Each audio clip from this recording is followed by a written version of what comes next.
Liabilities और assets के बीच फ़र्क समझें और एसेट्स खरीदें।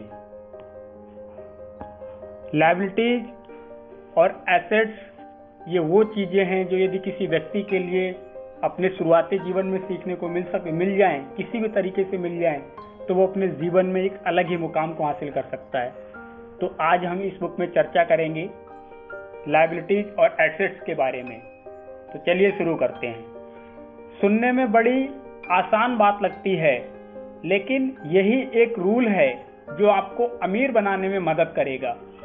अक्सर गरीब और मिडिल क्लास लोग लायबिलिटीज को एसेट्स समझ लेते हैं, मगर अमीर जानता है कि असल में एसेट्स होते क्या हैं और वो वही खरीदता है। अमीर डैड किस प्रिंसिपल में यकीन रखते हैं, जिसका मतलब है कीप इट सिंपल स्टूपिड। इन्होंने लेखक और उसके दोस्त माइक को यही सिंपल बात सिखाई, जिसकी बदौलत वे इतने मजबूत फाउंडेशन रखने में कामयाब रहे। इस सीख की यही सिंपल बात है कि लायबिलिटीज और एसेट्स के बीच फर्क समझें और एसेट्स खरीदें। लेकिन अगर ये इतना ही सिंपल है तो हर आदमी अमीर होता है ना? मगर यहाँ मामला उल्टा है। ये दरअसल इतना सिंपल है कि हर कोई इस बारे में सोचता तक नहीं है। लोगों को लगता है कि उन्हें लायबिलिटीज और एसेट्स के बीच फर्क पता है, मगर उन्हें सिर्फ लिटरेसी के बारे में मालूम है, फाइनेंशियली लिटरेसी के बारे में नहीं। पीडीएफ में कुछ ड्राइंग्स दी गई हैं जिसकी मदद से अमीर डैड ने एसेट्स और लायबिलिटीज के बीच का फर्क समझाया। यदि आप डाउनलोड करना चाहें तो आप डाउनलोड कर सकते हैं। गूगल पे भी जाइए आप, वहाँ से आपको मिल जाएगा। एसेट्स का कैश फ्लो पैटर्न कुछ इस तरह होता है, जिसके बारे में हम चर्चा कर रहे हैं। चलिए आगे बताते हैं। Income statement, balance sheet. Income statement को प्रॉफिट और लॉस का स्टेटमेंट मानकर चलना चाहिए। इसका सिंपल सा मतलब है इनकम कि आपके पास कितना पैसा आया, और एक्सपेंस है कि आपसे कितना पैसा खर्च हुआ। बैलेंस शीट एसेट्स और लायबिलिटीज के बीच बैलेंस बताती है।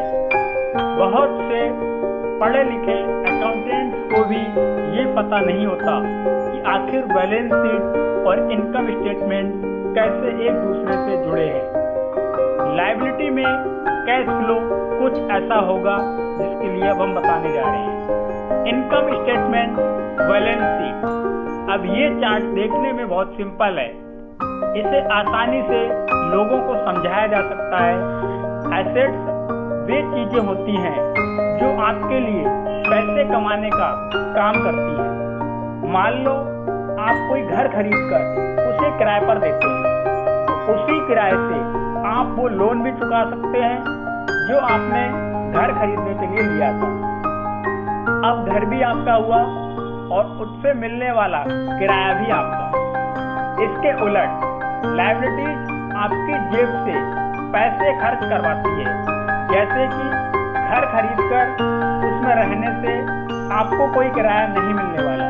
तो अब आप समझ गए होंगे, अगर अमीर बनना है तो एसेट्स खरीदिए और गरीब ही रहना है तो लायबिलिटीज। अब मैं आपको एक लायबिलिटीज का और उदाहरण देता हूँ। मान लीजिए आपने एक बहुत महंगी कार खरीद ली, 5 करोड़ की, 5 लाख की, तो वो आपके लिए एक एसेट नहीं है यदि आप उसका एक एसेट के रूप में इस्तेमाल नहीं करते हो। आप खुद चलाते हो उसके लिए 5 करोड़ की कार को, आपको हर महीने उसमें पेट्रोल भी डलाना पड़ेगा, तो वो आपकी एसेट की बजाय लायबिलिटी बन जाती है। लेकिन हाँ, कुछ लोग ऐसे भी हैं जो कार को अपने एसेट बनाते हैं। वो डिपेंड करता है कि आप उसका यूज किस तरह करते हो। चलिए आगे बढ़ते हैं। अमीर लोगों के पास ज्यादा पैसा इसलिए होता है कि वे इस प्रिंसिपल पर यकीन करते हैं। वहीं दूसरी तरफ गरीब लोग इस प्रिंसिपल को ठीक से समझ ही नहीं पाते। इसीलिए इस बात पर जोर दिया जा रहा है कि सिर्फ लिटरेट नहीं बल्कि फाइनेंशियली लिटरेट बनिए। सिर्फ नंबर से कुछ नहीं होता। फर्क तो तब पड़ता है जब आप अपनी कहानी खुद लिखें। अधिकतर परिवारों में ये देखा गया है कि जो मेहनती होता है उसके पास पैसा भी ज्यादा होता है, मगर उसका फायदा क्या जब सारा पैसा लायबिलिटीज में ही खर्च हो जाए। अब देखिए, ये एक मिडिल क्लास का कैश फ्लो है। इनकम स्टेटमेंट, बैलेंस शीट ये चार्ट दिखाता है कि मिडिल क्लास आदमी अपना पैसा किस तरह खर्च करता है, और अगर यही उनका तरीका रहता है तो सारी जिंदगी वे मिडिल क्लास ही बनकर रहते हैं, या क्या पता उससे भी नीचे चले जाएं। क्योंकि आप देख सकते हैं कि उनका सारा पैसा लायबिलिटीज में ही खर्च हो रहा है। कभी मोर्टेज, कभी rent, car loan, house loan, credit card का बिल, फीस और भी ना जाने क्या क्या।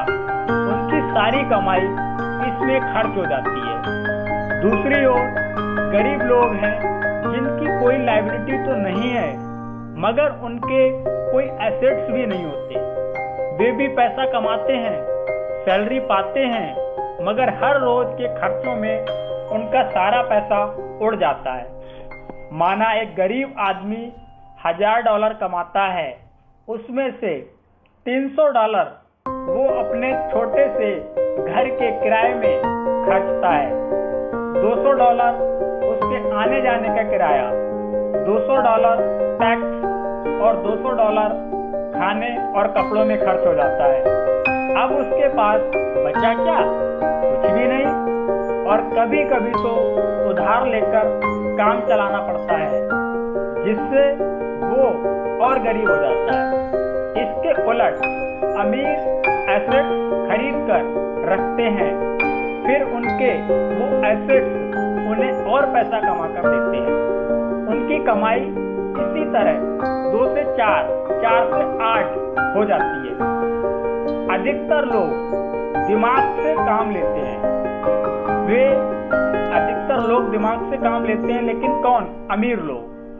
वे घर लोन पर लेकर उसे किराए पर लगा देते हैं। बिना मेहनत के हर महीने किराया मिलता है, जिससे वे अपना लोन भी चुकता कर लेते हैं और उनके पास हल्के हल्के पैसे इनकम में रूप में आने चालू हो जाते हैं। मानिए कि लोन की इंस्टॉलमेंट $1 है, तो ये अपने घर का $2 किराया वसूल करेंगे, $1 बैंक को देंगे, $1 अपनी जेब में। तो हो गया ना ये बिना मेहनत के पैसा कमाना। तो असल में अमीर डैड और गरीब डैड के बीच बस सोच का फासला है। अपना पैसा कैसे खर्चें, सिर्फ यही मुद्दे की बात है और कुछ नहीं। 1960 के दिनों में अगर बच्चों से पूछा जाता था कि वे बड़े होकर क्या बनेंगे, तो सबके पास यही जवाब होता था कि वे अच्छे ग्रेड्स लाएंगे और डॉक्टर बनेंगे। तब सबको यही लगता था कि अच्छे ग्रेड्स लेकर वे बहुत पैसा कमा सकेंगे। हालांकि उनमें से बहुत बच्चे आज बड़े होकर डॉक्टर बन चुके हैं। बावजूद इसके उनमें से काफी लोग आज भी फाइनेंशियली स्ट्रगल करते नजर आएंगे, क्योंकि उन्हें हमेशा यही लगा कि ज्यादा पैसा कमाने से उनकी सारी परेशानियां दूर हो जाएंगी। मगर आज के दौर में ऐसा नहीं है। आज बहुत से बच्चे फेमस एथलीट बनना चाहते हैं, या फिर CEO, या फिर कोई मूवी स्टार या रॉक स्टार, क्योंकि उन्हें पता है कि सिर्फ अच्छी पढ़ाई और अच्छे ग्रेड्स के भरोसे बैठकर वे करियर में सक्सेस नहीं पा सकते। आजकल फाइनेंशियल नाइटमेयर बहुत आम हो गया है। अक्सर नए शादीशुदा जोड़े ये सोचते हैं कि उनकी सैलरी अब डबल हो जाएगी, क्योंकि दोनों जने कमा रहे हैं। एक छोटे से घर में रहते हुए वे अब बड़े घर के सपने देखते हैं, इसलिए वे पैसा बचाना शुरू कर देते हैं। इसकी वजह से उनका सारा ध्यान सिर्फ अपना करियर बनाने पर होता है। उनकी कमाई बढ़ने लगती है तो जाहिर है उसी हिसाब से खर्चे भी होंगे। अब जब आप फाइनेंशियली लिटरेट हुए बिना पैसा बनाते हैं या बिना सोचे समझे उसे खर्च करते हैं, तो होता ये है कि आप पहले से भी ज्यादा खर्च करने लगते हैं। ये एक ऐसा चक्कर है जो फिर चलता ही रहता है। नए जोड़े ने अब इतना पैसा कमा लिया कि वे एक बड़ा घर खरीद सकें। उन्हें तो यही लगेगा कि वे अब थोड़े अमीर हो गए हैं, मगर असलियत तो ये है कि बड़े घर के साथ उन्होंने नई लायबिलिटीज भी खरीद ली हैं। उनके कैश फ्लो में अब प्रॉपर्टी टैक्स का खर्च बढ़ गया। अब उन्हें एक नई गाड़ी भी चाहिए, फर्नीचर भी, सब कुछ नया। उनकी लायबिलिटीज बढ़ती ही चली जा रही है और ज्यादातर होता यही है कि इनकम के साथ साथ खर्चे भी बढ़ने लगते हैं। फिर एक दिन अचानक इस सच्चाई का खुलासा होता है, मगर तब तक हम इस रेट रेस में बुरी तरह फंस चुके होते हैं। फिर ऐसे ही लोग हमारे लेखक रॉबर्ट के पास आकर पूछते हैं कि अमीर कैसे बना जाए। अब यही सवाल तो मुसीबत की जड़ है, क्योंकि सबको लगता है कि पैसा ही हर चीज का इलाज है। ये मानना ही एक बड़ी गलती है। उनकी समस्या ये नहीं है कि वे ज्यादा नहीं कमा रहे हैं, बल्कि ये है कि जो कुछ उनके पास है उसे हैंडल कैसे करें। एक कहावत है जो यहाँ पर लागू होती है, जब तुम खुद को एक गहरे गड्ढे में पाओ तो और खोदना छोड़ दो। क्यों? ज्यादातर लोग पब्लिक स्पीकिंग से घबराते हैं। मनोचिकित्सकों का मानना है कि लोग इसलिए घबराते हैं क्योंकि उन्हें रिजेक्शन का डर होता है, औरों से अलग होने का भय होता है। लोग हमारे बारे में क्या सोचेंगे या हम पर कहीं हंस ना दें, यही सोचकर अधिकांश लोग पब्लिक स्पीकिंग से दूर भागते हैं। वे वही करना पसंद करते हैं जो सब कर रहे होते हैं। वे खुद को भीड़ का हिस्सा बनाकर संतुष्ट हो जाते हैं। आपका घर आपका सबसे बड़ा एसेट है। लोन लीजिए, अब प्रमोशन हो गया है, अब सैलरी बढ़ गई है तो नया घर लो। यही सब बातें हम लोगों से सुनते रहते हैं और फिर हम भी उसी रास्ते पर चल पड़ते हैं, क्योंकि जो सब कर रहे हैं वो जरूर सही होगा, है कि नहीं? मगर नहीं, ऐसा बिल्कुल नहीं है। अमीर डैड ने कहा था कि जापानीज लोग 3 चीजों की ताकत जानते थे: तलवार, कीमती जवाहरात और सीसा। तलवार बाजुओं की ताकत का प्रतीक है, कीमती जवाहरात पैसे की ताकत का, और सीसा खुद के अंदर छुपी हुई ताकत को दिखाता है।